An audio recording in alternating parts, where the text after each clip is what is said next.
This is Professional Life Crisis. I'm your host, Amanda. And by now, I'm a damn near professional at having a life crisis. This podcast is here to help you get through those messy, uncertain times riddled with ramen noodles and self-doubt. If you're an ambitious, curious young professional trying to pave your way in the world, it's not as scary as I once thought it was. But I really wish I'd had someone to tell me that.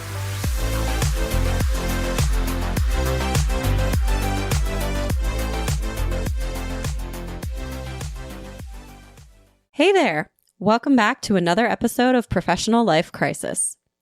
Today's topic is something that's always made me feel very vain, if I'm being honest, and I don't usually talk about it with anyone but my best friend.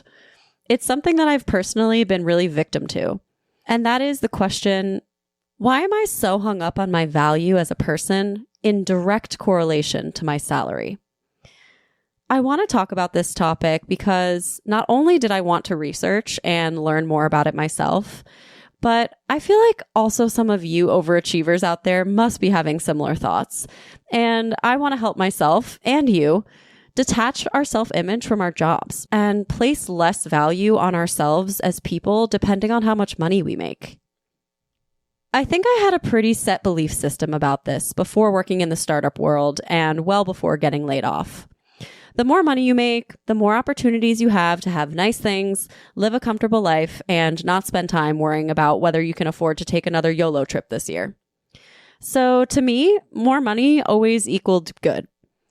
And there's legitimately important reasons that you need to know how much money that you make and evidence that more equals better. It helps you make purchasing decisions, get approved for big purchases like a mortgage or a car, continue to fund your current living habits, and save a certain amount for retirement. But it also kind of felt like shackles to me sometimes, that the amount of money I made was determined by what someone else was willing to pay me. And it felt more like a label. I noticed that my salary number started to take over my thoughts, like it was being plastered on a billboard in my brain.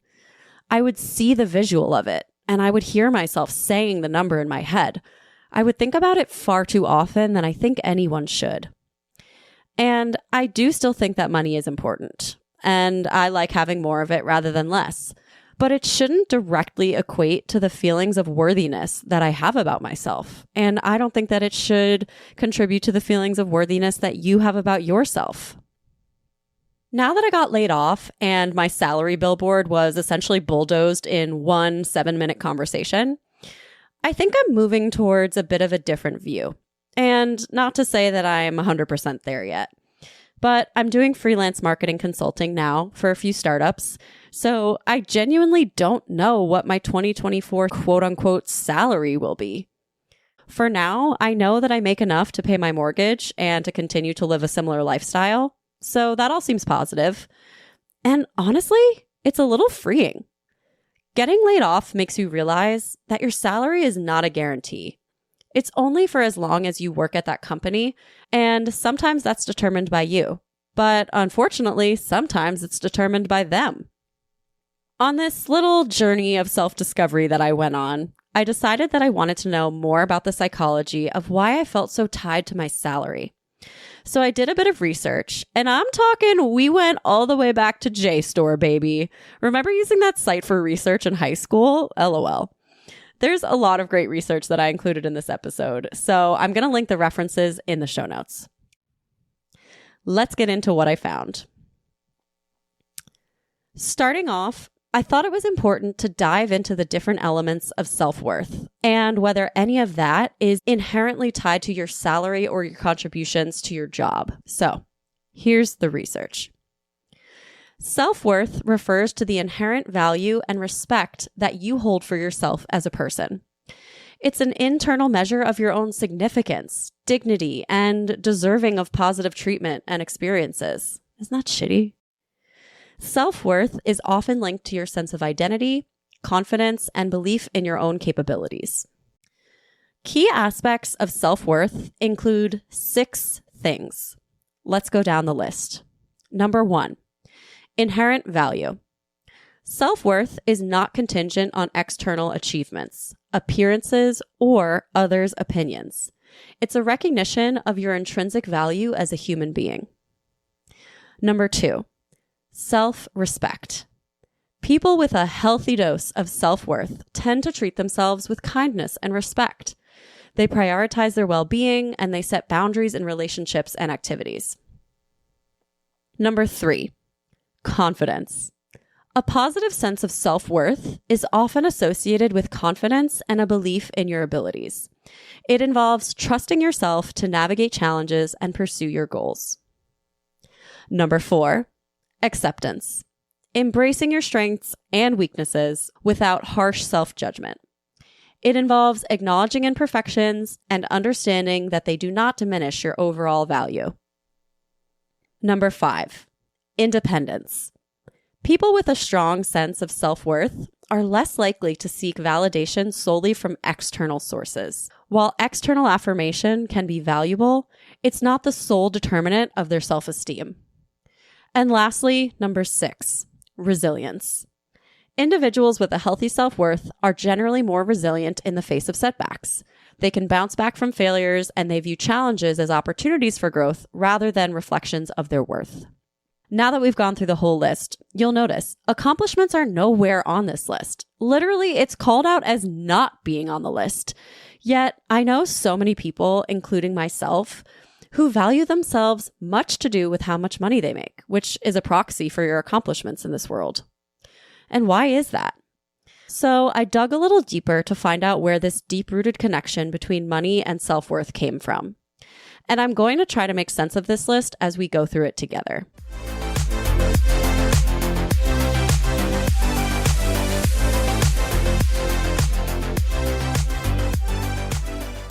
Here we go. Money is a symbol of status in Western cultures, so it makes sense that an increase in salary might lead someone to feel a greater sense of self-worth. In a study conducted by APA, throwing it back again for our high school research days, with data from 162 countries, researchers found consistent evidence that higher income predicts whether people feel more positive self-regard emotions, which include confidence, pride, and determination. Lower income folks had the opposite effect and predicted more negative self-regard emotions such as sadness, fear, and shame. But unlike self-regard emotions, the studies didn't find a consistent link between income level and how people feel about others, just ourselves. So if other people aren't judging us based off of how much money we make, why are we doing it to ourselves? Sit on that for a sec. This quote I thought was a great one from an article that I read by the NIH. For many, income feels like a measure of self-worth. If you have a lot, you may feel like you have a higher status. Or if you idolize the starving artist trope, you may believe that a lack of disposable income somehow proves that you're more creative and more able to stay true to your own craft. You're no sellout. Either way, your earnings and identity are intertwined. And indeed, the link between salary and feeling successful may be hardwired within you. A series of imaging studies from 2008 show that money and social values are processed in the same part of our brain. Okay, wow. Now, I'm not going to claim that all artists are starving as a choice. That would be incredibly naive and privileged thing to say. But our perspective and our internal monologue about money has a really big effect on how we value it. And I never really thought about how in some careers, mainly the artistic ones, people may see having or making good money as a sign that you're almost like an outsider. You can't possibly understand us if you're out there making a great living off of what's supposed to be our hard-won, deeply personal life's work, right?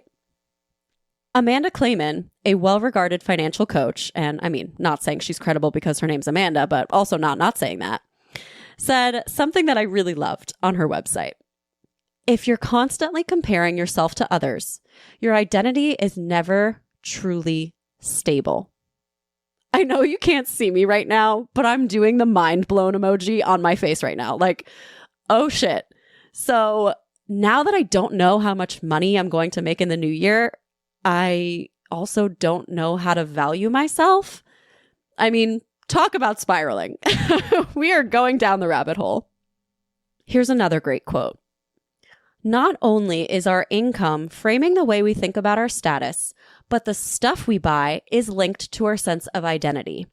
Centuries later, this behavior persists, which is why trading up to nicer clothes, nicer apartments, and nicer vacations seems so seductive. When we make purchasing decisions, are you ready? We're often making decisions about who we are as people. And you better believe that advertisers are well aware of this. Yes, 100%. Keeping up with the trends that we see on Instagram and TikTok, whether it's new Abercrombie workout clothes or the super aesthetic shit we see for our homes, it's all playing towards our identity. And you know what? That puts some of it on them. I feel impulses to buy things, but they are preying on the fact that their products make me envision myself in a different lifestyle, taking on a completely different identity of who I am. And honestly, they are taking advantage of that mindset. They 100% are. Back at Carnegie Mellon, when I was studying decision science, there's a study that we all learned about in school that says you'll be happier being the person on the shitty block with a big house rather than being the person on a gorgeous block with the shitty house.